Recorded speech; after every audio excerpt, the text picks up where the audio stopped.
शीला दीक्षित के समय इतना दिक्कत नहीं था, सारी सड़कें अच्छी थी, नालियां में कहीं पानी ओवरफ्लो नहीं होता था।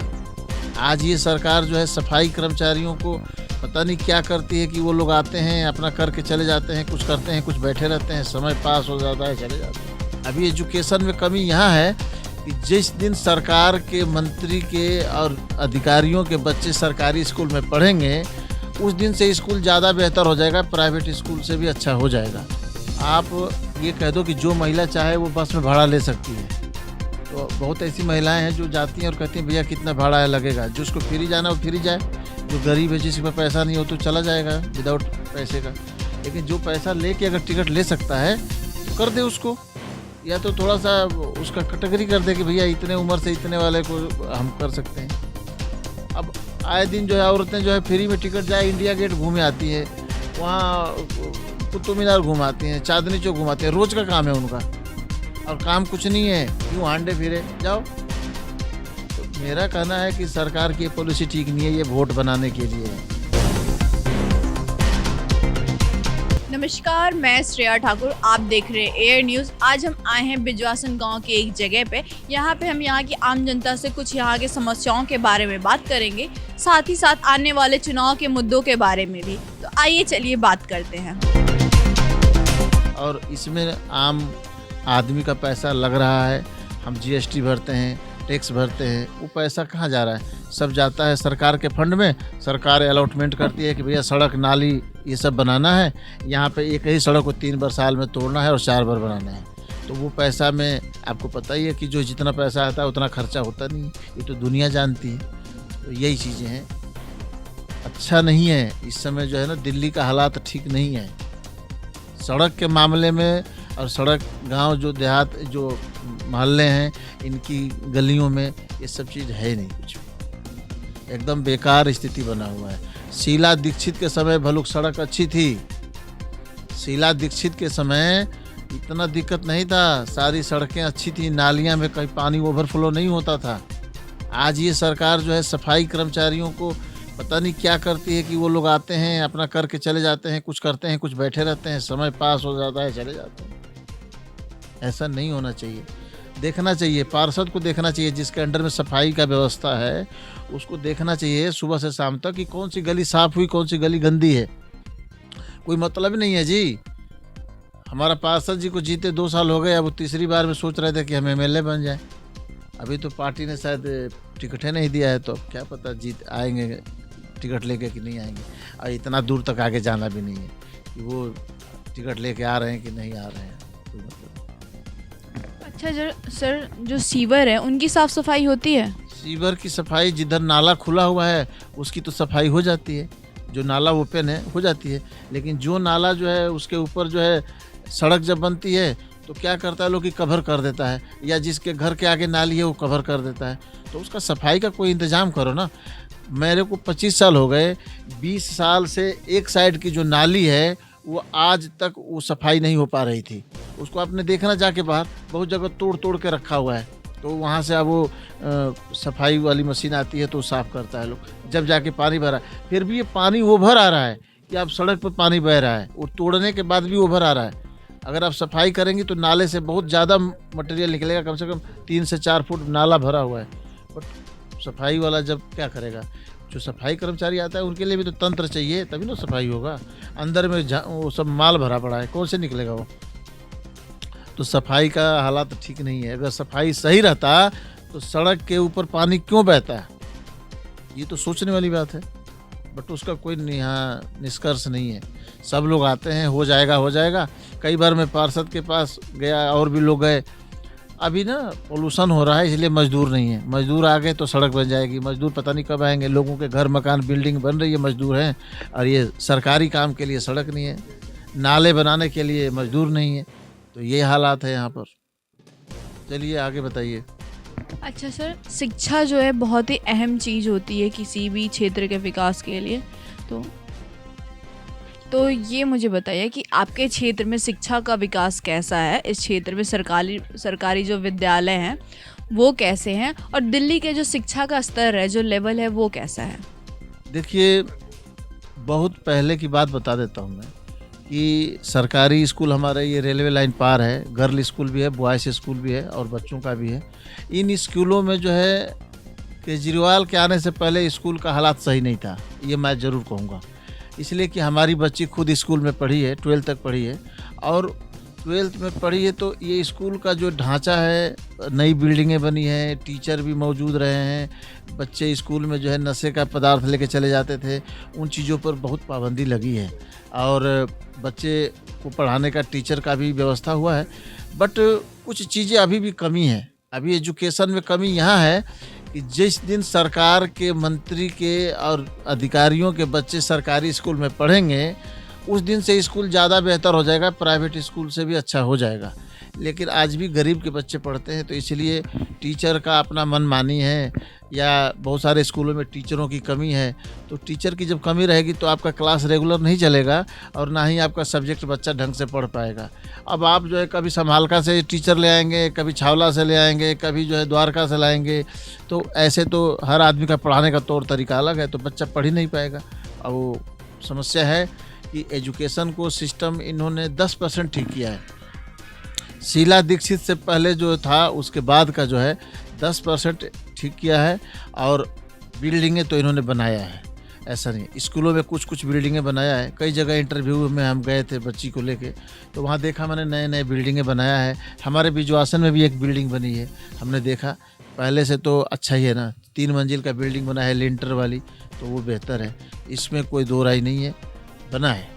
लेकिन शिक्षा जितनी अच्छी होनी चाहिए प्राइवेट स्तर पर होनी चाहिए। टीचर होते हैं तो व्यवस्था कहाँ कमी रह जाती है, कमी रह जाती है गाइडेंस की, और गाइडेंस अगर सरकार नहीं करेगी तो ये व्यवस्था ऐसी चरमराया रहेगा। और एजुकेशन केवल लोग जो नेता लोग हैं ना, वो स्टेज पर बोलते हैं कि हमने ये कर दिया वो कर दिया।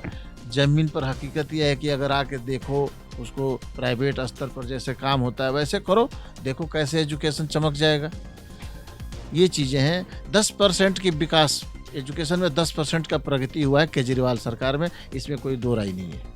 मतलब केजरीवाल सरकार ने बच्चों की सुरक्षा के लिए तो कार्य किया है, लेकिन जो एक शिक्षा है जो सबसे महत्वपूर्ण है उस पर अभी भी उन्हें कार्य करने की ज़रूरत है। एजुकेशन में बहुत करने की, इनको उस स्तर पर जाना चाहिए जैसे नवोदय और केंद्रीय विद्यालय में एक टीचर की जवाबदेही होती है कि आपके क्लास में बच्चा कमज़ोर क्यों है। नवोदय विद्यालय में तो हॉस्टल सिस्टम है, लेकिन केंद्रीय विद्यालय में तो बच्चे घर से जाते हैं ना, उनके बच्चे बढ़िया रैंक पर जाते हैं, पढ़ाई होती है तब ना जाते हैं जी। उनको काम दिया जाता है, उनको प्रैक्टिकल कराया जाता है, उनका काफ़ी चीज़ें उनको किया जाता है। सरकारी में ऐसा क्यों नहीं होता है? सरकारी में भी तो 12 तक है, नहीं होता है। क्यों नहीं होता है? क्यों? उनकी भी मजबूरी है, उनके यहाँ लैब ही नहीं है, उनके यहाँ व्यवस्था ही नहीं है, तो कहाँ से कराएंगे? उनके पास कहाँ से कराएंगे? टीचर की कमी है। वही चीज़ है कि उस लेवल पर नहीं हुआ है। 10% सिर्फ इंक्रीज हुआ है कि 10% केजरीवाल सरकार में एजुकेशन में, वो 10% में स्कूल का बिल्डिंग भी है और 10% में शिक्षा भी है, जो वही इंक्रीज हुआ है। बाकी शीला दीक्षित से अच्छा है एजुकेशन, मैं ये मानता हूँ। अच्छा सर, जो स्वास्थ्य होती है वो मूलभूत सुविधा में आती है, हमारी कुछ मूलभूत सुविधाएं होती हैं, ज़रूरतें होती हैं। तो स्वास्थ्य को लेकर के आपका क्या मानना है कि दिल्ली सरकार में केजरीवाल की जो सरकार है उसने कैसे कार्य करे? जैसे उन्होंने बोला था कि मोहल्ला क्लिनिक खोलेंगे, तो क्या आपके क्षेत्र में कोई मोहल्ला क्लिनिक है? नहीं, हमारे यहाँ कोई मोहल्ला क्लिनिक नहीं है। यहाँ पर हमारे पास MCD का एक यहाँ पे हॉस्पिटल है जिसमें कि OPD टाइप का होता है और यहाँ के लोग जाते हैं, मोहल्ले के भी लोग जाते हैं। तो वहाँ पे मोहल्ला क्लिनिक से बेटर है कि डॉक्टर बैठता है और वहाँ पे कुछ लोगों की दवाइयाँ मिल भी जाती है और वहाँ पे चेकअप होता है। संतुष्टि तो अब देखिए जैसा आप भेजेंगे डॉक्टर वैसा ही चेकअप होगा। अब वो तो कोई देखता नहीं है कि कौन डॉक्टर कैसा है क्या है। लोगों को संतुष्टि मिलती है तो लोग यहाँ जाते हैं, नहीं तो द्वारका में जाते हैं। द्वारका में इंदिरा गांधी हॉस्पिटल जाते हैं लोग, या अदरवाइज बहुत सारा हॉस्पिटल है। एक नाम के लिए है कि भाई MCD में एक हॉस्पिटल है और लोग जाके अपना ट्रीटमेंट करा लेते हैं। अच्छा, इधर MCD की जो गाड़ियां हैं वो टाइम पर आती हैं? नहीं, MCD की गाड़ी किस लिए आएंगे यहाँ पर? कूड़ा उठाने के लिए? कूड़ा उठाने के लिए रेगुलर गाड़ी आती है, रेगुलर गाड़ी आती है, उसमें कोई दो राय नहीं। मतलब कूड़े वाली गाड़ी अपना काम सही से कर रही है? वो कर रही है, बिल्कुल बिल्कुल। वो सही समय पे आता है, रोज आता है, वो रोज आता है, इसमें कोई कहने वाली बात नहीं। अच्छा सर, ट्रैफिक के बारे में आपका क्या कहना है? दिल्ली की जो ट्रैफिक है उसके बारे में। देखिए, ट्रैफिक तो दिन पर दिन बढ़ता जा रहा है। सड़क चाहे जितनी भी चौड़ी कर लो, सड़क चौड़ी रहेगी और ट्रैफिक बढ़ेगा, इसलिए कि एक एक आदमी पर 3-3 गाड़ियाँ हैं, 4-4 गाड़ियाँ हैं। जिसके पास पैसा है उसके पास गाड़ियों की कमी नहीं है, तो इसलिए ट्रैफिक कभी कंट्रोल हो ही नहीं सकता। इसके लिए सरकार को विदेश वाली पॉलिसी जैसे बातें करते हैं ना लोग, तो विदेश वाली पॉलिसी होना चाहिए कि बढ़िया बढ़िया बसें निकाले और सबको कह दे भैया बस से आओ जाओ, तो यहाँ पर ट्रैफिक कम हो जाएगा और पोल्यूशन भी कम हो जाएगा। बशर्ते अगर आप ये चाहेंगे कि नहीं हर आदमी पर्सनल गाड़ी से चले, तो सरकार का रवैया डबल है ना। एक तरफ है कि आप जो है गाड़ियाँ बेच के जो है टैक्स कमाओ, गवर्नमेंट के खजाने में राजस्व आएगा। दूसरे तरफ है कि जो है पोल्यूशन कम करना है, तो ये वाली गाड़ी बंद कर दो, वो वाली गाड़ी बंद कर दो, 3 वाली 4 नंबर जैसे कि आजकल गाड़ी का वो दे रखा है ना, तो वो सब ठीक नहीं है। ये आने वाले समय के लिए भी और ख़तरा है हमारे दिल्ली के लिए। आपकी गाड़ियों की संख्या कम नहीं हो रही है, हर आदमी को गाड़ी चाहिए। बहुत जिसके पास पैसा है उसके पास तो एक एक आदमी पर 3-3 गाड़ियाँ हैं। आप जाइए वीआईपी मोमेंट में देखिए ना लोगों के पास कितनी है, जहाँ पे सोसाइटी में लोग रहते हैं। आप देखिए बिजवासन में भी बहुत गाड़ियाँ मिल जाएंगे, एक एक घर में 2-2 3-3 गाड़ियाँ मिल जाएंगी और सब बेटा अलग निकलता है, माँ बाप अलग निकलते हैं, ऐसे चलता है। तो ये पोल्यूशन भी कम होने वाला नहीं है, पोल्यूशन बढ़ता ही रहेगा। वो बस ऊपर वाला का देना कि लोग यहाँ जिंदा हैं बस, नहीं तो प्रदूषण इतना है कि आदमी मर जाएगा यहाँ पर। और पोल्यूशन की वजह से सांस की बीमार वाले जो पेशेंट हैं उनके लिए तो बड़ी दिक्कत है। बिल्कुल सही बात है कि ये गाड़ियों पर सरकार को सोचना चाहिए, और कोई फ़ायदा नहीं है दिल्ली में, और उस जगह से बहुत बुरा हाल है।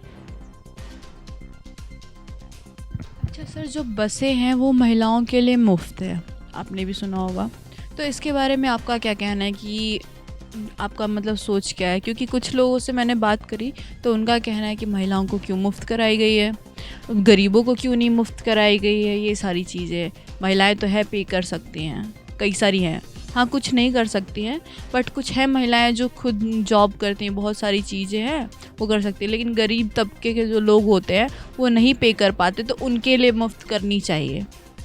एकदम बिल्कुल सही बात है। हर महिलाओं को 100% छूट देने की ज़रूरत है ही नहीं इसमें। आप ये कह दो कि जो महिला चाहे वो बस में भाड़ा ले सकती है, तो बहुत ऐसी महिलाएं हैं जो जाती हैं और कहती हैं भैया कितना भाड़ा है लगेगा। जिसको फ्री जाना वो फ्री जाए, जो गरीब है जिसके पास पैसा नहीं हो तो चला जाएगा विदाउट पैसे का। लेकिन जो पैसा लेके अगर टिकट ले सकता है तो कर दे उसको, या तो थोड़ा सा उसका कैटेगरी कर दे कि भैया इतने उम्र से इतने वाले को हम कर सकते हैं। अब आए दिन जो है औरतें जो है फ्री में टिकट जाए इंडिया गेट घूमे आती हैं, वहाँ कुतुब मीनार घुमाती हैं, चांदनी चौक घुमाती हैं, रोज़ का काम है उनका, और काम कुछ नहीं है, यूँ हांडे फिरे जाओ। तो मेरा कहना है कि सरकार की ये पॉलिसी ठीक नहीं है, ये वोट बनाने के लिए है, वोट बनाना है और कुछ नहीं है। हम इस पॉलिसी से ठीक नहीं हमें लगता है। ये आप बस में फ्री कर दो और दिन भर औरतें घर से बाहर घूमती रहे, और उसका गैस और राजस्व कहाँ से आएगा भाई? इसीलिए तो कबाड़ी बसें चल रही हैं रोड पे। जो बसें पहले 5 मिनट पे एक बसें आती थी ना, आज वो आधा घंटा में एक बस आती है, 1 घंटे में आती है। क्यों आती है? कि कम बसें चलाई जाती हैं। समझ रही हैं ना? ऐसा नहीं होना चाहिए, सरकार को सोचना चाहिए सब चीज़ों पर। सरकार वोट बैंक की पॉलिसी कर रही है और कुछ नहीं है। आदमी फ्री में घूमता है ऐसे फालतू का। तो यहाँ पे सर से हमें बात करके पता चला कि इस क्षेत्र की सबसे बड़ी जो समस्या है वो है सड़कें, सीवर, पानी। वो चाहते हैं कि इस क्षेत्र के लोगों के ऊपर थोड़ा ध्यान दिया जाए। साथ ही साथ उनका कहना है कि शिक्षा के लिए जो बिल्डिंगें बना दी गई है स्कूलों में, लेकिन साथ साथ में वहाँ पे शिक्षकों की भी ज़रूरत है, जो कि अभी काफ़ी कम दिखाई दे रही है। तो यही थी हमारी इनसे बातें। ऐसे ही और भी वीडियोस के लिए जुड़े रहें। आप देख रहे हैं एयर न्यूज़, मैं श्रेया ठाकुर, धन्यवाद।